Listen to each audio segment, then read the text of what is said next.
নমস্কার, আমি Suman from stories with Suman and company. অন্যান্য শনিবারের মতো এই শনিবারও চলে এসেছি নতুন একটা গল্প পাঠের অনুষ্ঠান নিয়ে। তো আজকের গল্প পাঠ কি বিষয়ক সেটা বলার আগে আপনাদের সবাইকে আমার তরফ থেকে এবং entire stories with Suman and কোম্পানির তরফ থেকে অনেক অনেক ধন্যবাদ। গত বুধবার আমাদের যে রথযাত্রা স্পেশাল এপিসোডটা ছিল, সেই এপিসোডটাকে ভালোবাসা দেওয়ার জন্য। আপনারা এইভাবেই ভালোবাসতে থাকুন, তাহলে আমরা সামনে চলার অনুপ্রেরণা পাবো। এবার চলে আসি আজকের গল্পে। আমরা চেষ্টা করছি stories with Suman and company বাংলার সাহিত্যিকদের একটা ট্রিবিউট দিতে। আগামী 19শে জুলাই লেখক তথা চিকিৎসক বলাই চাঁদ মুখোপাধ্যায় ওরফে বনফুল, তার 127তম জন্মবার্ষিকী। তার 127তম জন্মবার্ষিকীতে stories with Suman and company তাকে একটা ট্রিবিউট দিচ্ছে উইথ আ স্পেশাল প্রেজেন্টেশন। আজকের গল্পের নাম তিলোত্তমা বাই বনফুল। এবার একটুখানি আমরা লেখক পরিচিতিতে আসি। লেখক বনফুলের জন্ম হয় পূর্ণিয়া ডিস্ট্রিক্টে 1899 সালের 19শে জুলাই। লেখক তার জীবদ্দশায় তার সাহিত্য কীর্তির পাশাপাশি কিন্তু চিকিৎসাও করেছেন। এছাড়াও এই দুটো প্রফেশনকে সামলেও তিনি প্রায় 586 থেকে 600 খানি ছোট গল্প, 60 খানি নভেল এবং বেশ কিছু একাঙ্ক এবং দু অঙ্ক নাটকও কিন্তু লিখেছেন। তার এই বিপুল সাহিত্য কীর্তির মধ্যেও আমরা তাকে সব থেকে বেশি করে মনে রেখেছি ছোট গল্পকার হিসেবে। তার লেখা গল্পগুলির মধ্যে অন্যতম হল তৃণখণ্ড, বৈতরণীর তীরে, নিরঞ্জনা, ভুবন সোম, মহারানী, অগ্নিশ্বর, মানসপুর, এরাও আছে, নবীন দত্ত, হরিশ্চন্দ্র, কিছুক্ষণ, সেও আমি প্রমুখ। এছাড়া তিনি রবীন্দ্র পুরস্কার, শরৎ স্মৃতি পুরস্কার এবং পদ্মভূষণ পুরস্কারেও কিন্তু ভূষিত হয়েছিলেন। লেখকের এই বিপুল সাহিত্য কীর্তির মধ্যে লেখককে কিন্তু আমরা মনে রেখেছি বিশেষত একটি ছোট গল্পকার হিসেবে। তাই স্টোরিজ উইথ সুমন অ্যান্ড কোম্পানির বিনম্র শ্রদ্ধাঞ্জলি লেখকের প্রতি, তার ছোট একটি গল্প তিলোত্তমা। আজকের গল্প পাঠে আমি সুমন এবং বিশেষ চরিত্রগুলিতে অভিনয় করেছে মৌমিতা, দেবস্মিতা এবং শুভম। আপনারা প্লিজ গল্পটি শুনুন এবং আমাদেরকে আপনাদের গুরুত্বপূর্ণ ফিডব্যাক জানান। আর তার সাথে সাথে স্টোরিজ উইথ সুমন অ্যান্ড কোম্পানির একটা বিশেষ রিকোয়েস্ট তার সমস্ত দর্শক এবং শ্রোতাদের প্রতি, সাহিত্য পড়ুন, সাহিত্যকে বাঁচিয়ে রাখুন। Thank you. তাহলে গল্প শুরু করা যাক।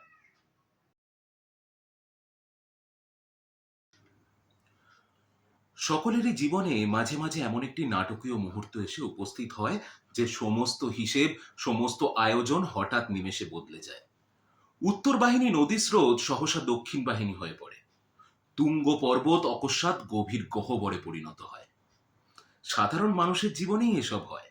এর জন্য রাম বা রাবণ হবার কোনো প্রয়োজন পড়ে না। নকুল নন্দী সাধারণ লোক, তার পুত্র গোকুলও অসাধারণ কিচ্ছু নয়। আর 5 জনের মতো সেও বিএ পাশ করে এখানে ওখানে আড্ডা দিয়ে, তাস খেলে, শখের থিয়েটারে অভিনয় করে, রাজনীতি কিংবা সাহিত্য সম্পর্কে মাথা ঘামিয়ে, অর্থাৎ এক কথায় ভ্যারেন্ডা ভেজে দিন যাপন করছিল। আর 5 জনের যেমন বিয়ের সম্বন্ধ আসে, গোকুলেরও তেমনি আসতে লাগলো। বিবাহের বাজারে গোকুল সুপাত্র। শহরের ওপর একটি 3 তলা বাড়ি, বাবার তেজারতি ব্যবসা। এছাড়াও মামার বাড়ির বিষয় সম্পত্তি যা আছে তাতে কোনো কালে গোকুলকে উদরান্নের জন্য চাকরির ওপর নির্ভর করতে হবে না। ভগবান তাকে যা দিয়েছেন তাতে স্বচ্ছন্দে সে সারা জীবন শখের থিয়েটারে রিজিয়ার ভূমিকায় অভিনয় করে নাট্যশিল্পের উৎকর্ষ বিধান করতেই পারে। তো যাই বলছিলাম, বিয়ের সম্বন্ধ আসতে লাগলো। পিতা নকুল নন্দী অভিজ্ঞ লোক। কুষ্টি, বংশ, পাত্রীর রূপ, পণের পরিমাণ সমস্ত দিক বিচার করে নন্দী মহাশয় যে পাত্রীটিকে মনোনীত করলেন তার ডাকনাম তিলু, ভালো নাম তিলোত্তমা। নন্দী মশাই সেকালের লোক, সুতরাং তিনি তার ছেলেকে না পাঠিয়ে নিজেই কন্যা দেখতে গেলেন এবং পছন্দও করে এলেন। আর ভাবি বধূর নাম শুনে গোকুল মুগ্ধ হয়ে গেল। মনে মনে সে যে ছবিটা আঁকতে লাগলো, কাব্যের তিলোত্তমা তার কাছে কিচ্ছু নয়। কিন্তু শুভ দৃষ্টির সময় কিন্তু গোকুল ঘাবড়ে গেল। তিলোত্তমাই বটে, তিলের মতোই কুচকুচে কালো এবং গোল, ছোট ছোট চোখে ভীরু শঙ্কিত দৃষ্টি, উলুধ্বনি, শঙ্খধ্বনি, কোলাহলধ্বনি, পরিবেশধ্বনি, নানারূপ ধ্বনির মধ্যে এরই পানি পীড়ন তাকে গ্রহণ করতে হলো। উপায় নেই, তাই সে ঘাবড়ে গেল। পিতা নকুল নন্দীও ঘাবড়ে গেলেন। তিনি তার বেহাইটিকে যেরূপ সোজা লোক মনে করেছিলেন, দেখলেন তিনি মোটেই সেরূপ সোজা লোক নন। লোকটা হাত কষলে ক্রমাগতই বলছি, একটু নগদ 500 টাকা তো কম হয়েছে, এখনো সবটা জুটাতে পারিনি। হ্যাঁ, আমি সব টাকা পরে পরিশোধ করে দেবো। এছাড়াও দানপত্রে তিনি যা দিয়েছেন তা অত্যন্ত খেলো। চেলির রং উঠে যাচ্ছে, রিস্ট ওয়াচ নেই, কলকাতায় নাকি অর্ডার দেওয়া হয়েছে, সেটা নাকি এখনো এসে পৌঁছয়নি। আংটিটা সোনার কিনা কে জানে, দেখতে তো পিতলের মতো। তিনি শেষে একটা ধড়িবাজের সাথে কুটুম্বিতা করে বসলেন। তখন যিনি যা যা দাবি করেছিলেন, এই লোকটা তাতেই রাজি হয়ে হাত কচলাতে কচলাতে ঘাড় নেড়েছিল। যদিও দাবি নকুলবাবু একটু বেশি করেছিলেন, কিন্তু এই বেশি টাকা না পেলে এই কুৎসিত হাঁদামুখো মোটা মেয়েকে পুত্রবধূরূপে তিনি বরণ করবেন কেন? সব জিনিসের তো একটা হিসেব রয়েছে নাকি? কিন্তু এ কি কাণ্ড! এই অতি বিনয়ী লোকটার নিকট এই রকম ব্যবহার কে প্রত্যাশা করেছিল? সুতরাং নকুলবাবুকে বাড়িতেও যৎপন্যাস্তি গাল খেতে হলো। গোকুলের মাই তো উচ্চ কণ্ঠে এই কথা বারবার বিঘোষিত করতে লাগলেন। গোকুলের বাবা ভীমরতি ধরেছে, তা না হলে কি সজ্ঞানে নিজের ছেলের জন্য পেতনিকে বউ করে আনতে পারে? ছে ছে ছে ছে ছে। নকুলবাবু মিথ্যে কথা বলে রেহাই পেলেন। ও আমাকে মেয়ে দেখায়নি, ও মেয়ে আমাকে দেখায়নি। আমি যে মেয়েকে দেখেছিলাম তার টকটকে রং, এক পিঠ চুল, দিব্যি চোখ মুখ, গোল গোল গড়ন। চোর, জোচ্চর, ধড়িবাজ, আমি আমার ছেলের আবার বিয়ে দেবো। সকলেই এতে সায় দিল, এমনকি গোকুল পর্যন্ত। তিলোত্তমার সাথে আলাপ হলো বইকি। একটা জিনিস গোকুল লক্ষ্য না করে পারল না, তিলু ভারী ভালো মানুষ। মুক্তকেশী বেগুনের মতো তার মুখখানিতে ভালো মানুষই যেন মাখানো। লাজুকও খুব, অনেক সাধ্য সাধনা করে তবে তার সাথে আলাপ করতে হয়েছে। আলাপ করে গোকুল অবাক হয়ে গিয়েছে। তার বাবাকে সকলে মিলে যে এত গালাগালি দিল, তাতে কিন্তু তার ভ্রুক্ষেপ মাত্র নেই। সকালে সূর্য উঠলে বা বর্ষাকালে বৃষ্টি নামলে তিলু বিস্মিত বা বিচলিত হয় না, তাই এ ব্যাপারেও হয়নি। বিয়ের ব্যাপারে এসব হয়েই থাকে, এতে তিলুর আশ্চর্য বা দুঃখিত হবার কিচ্ছু নেই। কিন্তু নকুল নন্দী তার সম্পর্কে যে মিথ্যে ভাষণ করেছিলেন, ইচ্ছা করলে তিলোত্তমা কিন্তু তার প্রতিবাদ করতে পারত, কিন্তু সে করেনি। সসংকোচে চুপ করেছিল। গোকুলকে স্বামীরূপে পেয়ে সে কৃতার্থ হয়ে গিয়েছে। অকারণ বাদ প্রতিবাদের প্রয়োজন কি? সে প্রতি মুহূর্তেই অনুভব করেছে যে সে গোকুলের অনুপযুক্ত, অনধিকারী হয়েও ভাগ্য বলে সুখ স্বর্গে প্রবেশ করেছে। কলহ কোলাহল তুলে এই আনন্দ লোক থেকে সে নির্বাসিত হতে চায় না। একদিন গোকুল বলল, বাবা মা বলছে আমার বিয়ে দেবেন। তিলু চুপ করে রইল খানিকক্ষণ। উত্তর দিচ্ছ না যে? বেশ তো, ইঁদুর ঘরে তো ওরকম হয়েই থাকে। তোমার তোমার কষ্ট হবে না? কার? আমার? না, হবে না। তোমার যদি তাতে সুখ হয়, সে কষ্টটা আমি সহ্য করে নেব। গোকুলের মনে হলো এটা তিলুর অভিমানের কথা। সে কিচ্ছু উত্তর করতে পারল না। বছরখানেক কেটে গেল। তিলুর সম্বন্ধে মোহমুক্ত হওয়ার পক্ষে এই 1 বছর যথেষ্ট সময়। তিলু না জানে লেখাপড়া, না জানে গান বাজনা, না জানে হাব ভাব, না আছে রূপ, না আছে গুণ। গুণের মধ্যে একটাই, সে মোষের মতো খাটতে পারে। কাঁড়ি কাঁড়ি বাসন মেজে চলছে, রাশি রাশি কাপড় কেচে চলছে, কোনো ভ্রুক্ষেপ নেই। এমনকি মা তাকে রান্নাঘরে পর্যন্ত ঢুকতে দেন না। সে বাইরের কাজকর্ম নিয়েই থাকে এবং তাতেই ডুবে থাকে। আকাশে চাঁদ উঠল কিনা, বকুল বনে পাপিয়া ঢাকলো কিনা, এসবের খোঁজ রাখা তিলুর সাধ্যাতীত। নাট্যশিল্পী কবি প্রকৃতি গোকুল দমে গেল এবং অবশেষে হাল ছেড়ে দিল। একটা চাকরানির সাথে কাহাতক প্রেম করা যায়। বাবা যদিও এখনো বেহাই গোষ্ঠীর ওপর ভীষণ চটে আছে, কিন্তু দ্বিতীয়বার বিয়ের কথাও তিনি আর উত্থাপন করছেন না। এবার নিজে থেকে গোকুলের পক্ষেও মুখ ফুটে সে প্রস্তাব করাটা শক্ত হয়ে উঠেছে। এমন সময় বিধাতা একদিন মুখ তুলে চাইলেন। চন্দ্রগুপ্ত নাটক অভিনয় হবে। সেলুকাস ও অ্যান্টিগোনাস অভিনয় করবার জন্য লোক পাওয়া গেছে, কিন্তু পোশাক পাওয়া যাচ্ছে না। গ্রিক পোশাক আনবার জন্য গোকুল কলকাতা যাচ্ছিল। স্টেশনে টিকিট করতে গিয়ে তার চোখে পড়ল একজন বিধবা প্রৌঢ়া ভিড়ের মধ্যে বড় বিপন্ন হয়ে পড়েছে। নিজের পুঁটুলি ও কাপড় চোপড় সামলে তিনি কিছুতেই টিকিট করে উঠতে পারছেন। লোকে চারদিক থেকে ধাক্কা ধাক্কি করে তাকে কেবল পিছিয়ে দিচ্ছে। গোকুল তাকে সাহায্য করল, টিকিট কিনে দিল।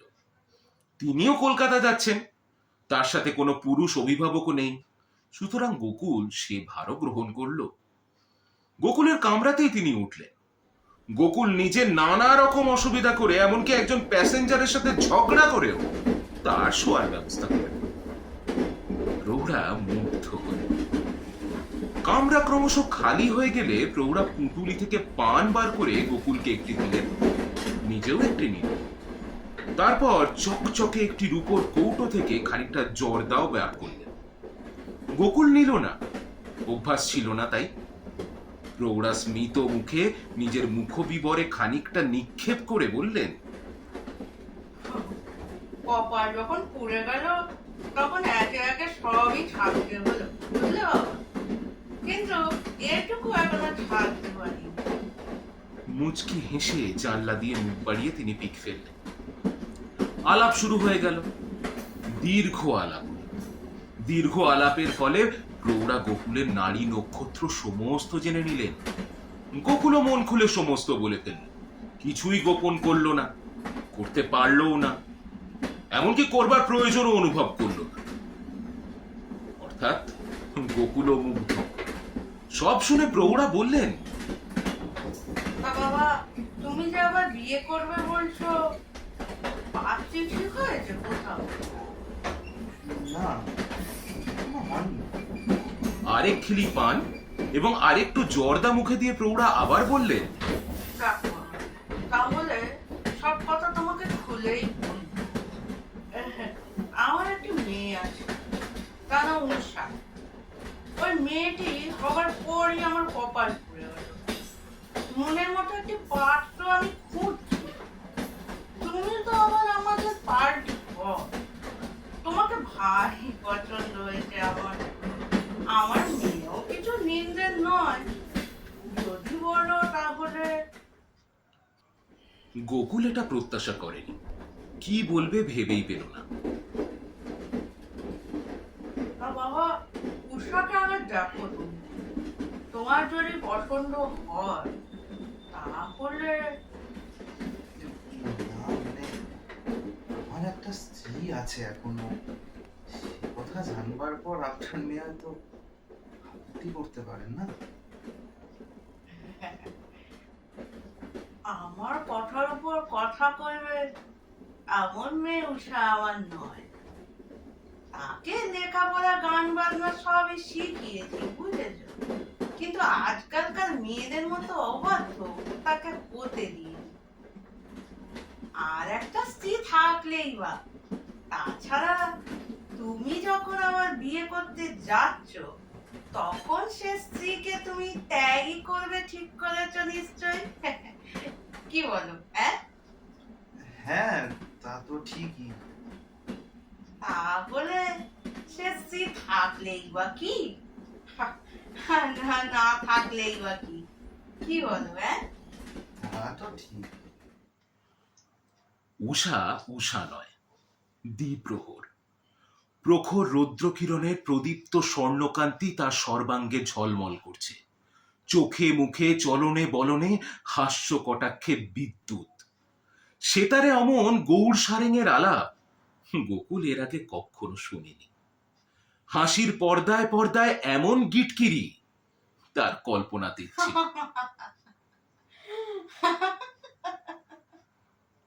গোকুল কুল হারালো। এর মাসখানেকের মধ্যে প্রায় সব ঠিক হয়ে গেল। উষাকে নিয়ে উষার মা চলে এলেন এবং গোকুলদের বাড়ির কাছে একটি বাড়ি ভাড়া নিয়ে গোকুলের বাবা মার সাথে কথাবার্তা চালু করে দিলেন। উষাকে দেখে গোকুলের মা শুধু মুগ্ধ নয়, আত্মহারা হয়ে পড়লেন। আর গোকুলের বাবা আত্মহারা হলেন টাকার অঙ্ক দেখে। এর সাথে বিয়ে দিতে পারলে নগদ 10,000 টাকা, প্রচুর গয়নাপত্র এবং ছোটখাটো একটা জমিদারি ঘরে আসবে। তা উষার মায়ের নামে একটা কলঙ্ক আছে নাকি, সেই জন্যই নাকি এই মেয়ের বিয়ে হচ্ছিল না। এটা অবগত হয়েও নকুল নন্দী বিচলিত হলেন না। শুধু যে সেটা উপেক্ষা করলেন তা নয়, বাড়ির অপর কাউকে পর্যন্ত জানতে দিলেন না, পাছে বিয়েটা ভেঙে যায়। আসলে এরকম হতেই পারে, যে মেয়েকে বিয়ে করে একটা গোটা জমিদারি আসছে তাকে উপেক্ষা করা নকুল নন্দীর পক্ষে সম্ভব নয়। তো যেটা হলো, তিনি ভাবলেন যে যৌবনকালে অমন পদস্খলন তো দু একবার সকলেরই হয়, এটা নিয়ে মাথা ঘামবার প্রয়োজন নেই। এটাই তার যুক্তি। উষা একটি শর্ত করল এবং সে শর্তেও গোকুল, গোকুলের মা, বাবা সকলেই রাজি হলেন। বিয়ের পরেই তিলোত্তমাকে জন্মের মতো বাপের বাড়ি পাঠাতে হবে। রাত্রি দ্বিপ্রহর। বিনিদ্র নয়নে গোকুল একা বিছানায় জেগে আছে। কাল সকালেই উষার মা তাকে আশীর্বাদ করবেন। গোকুল ভাবল, কি হলো, তিলোত্তমা তো এখনো এলো না।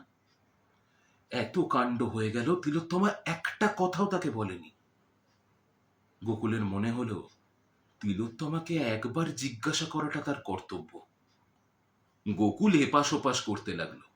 সমস্ত কাজ সেরে তিলোত্তমা অনেক রাত্রে শুতে আসে আর খুব ভোরে উঠে চলে যায়। তার দেখা পাওয়াই শক্ত।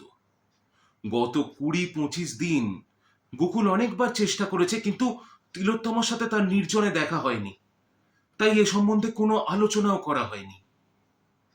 গোকুলের মনে হলো একবার তিলোত্তমাকে জিজ্ঞাসা করা দরকার। তাই গোকুল প্রতীক্ষা করতে লাগলো। হঠাৎ গোকুলের ঘুম ভেঙে গেল। দেখল তিলোত্তমা সসংকোচে উঠে যাচ্ছে এবং ভোর হয়ে গিয়েছে। গোকুল বলল, এই শোনো শোনো, কি হয়েছে? আজ আমার আশীর্বাদ, মনে আছে তো? হ্যাঁ, মনে আছে।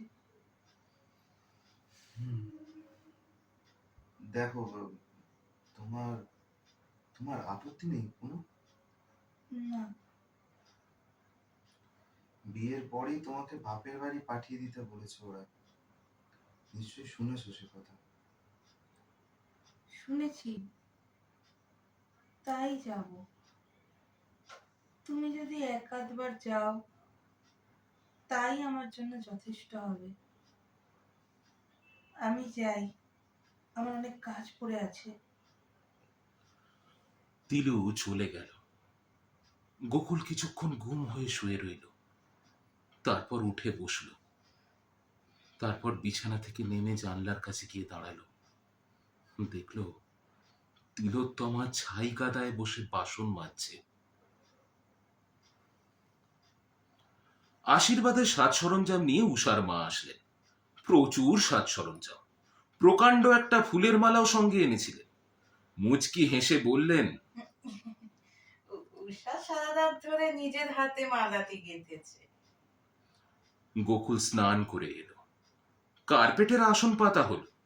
মালা পরে গোকুল আসনে বসতে যাবে, এমন সময় গোকুলের মা বললেন, ও বৌমা, বৌমা, শাঁখটা বাজায় কে? আমার ঠোঁটের ঠিক মাঝখানে একটা ব্রণ হয়েছে আবার। ও বৌমা, কোথায় গেলে তুমি? শাঁখটা বাজাও। শাঁখটা হাতে নিয়ে সসংকোচে তিলোত্তমা দরজার পাশে এসে দাঁড়ালো। আর শাঁখটা বেজে উঠতে গোকুলের পায়ের নখ থেকে মাথার চুল পর্যন্ত যেন একটা বিদ্যুৎ শিহরণ বয়ে গেল। আকস্মিক বজ্রাঘাতে সমস্ত চূর্ণ বিচূর্ণ হয়ে গেল যেন। গোকুল খালি একটা কথাই বলতে পারল, আমাকে মাফ করবেন। এরপর দু হাতে মালাটা ছিঁড়ে ফেলে গোকুল দ্রুত পদে ওপরে উঠে গেল।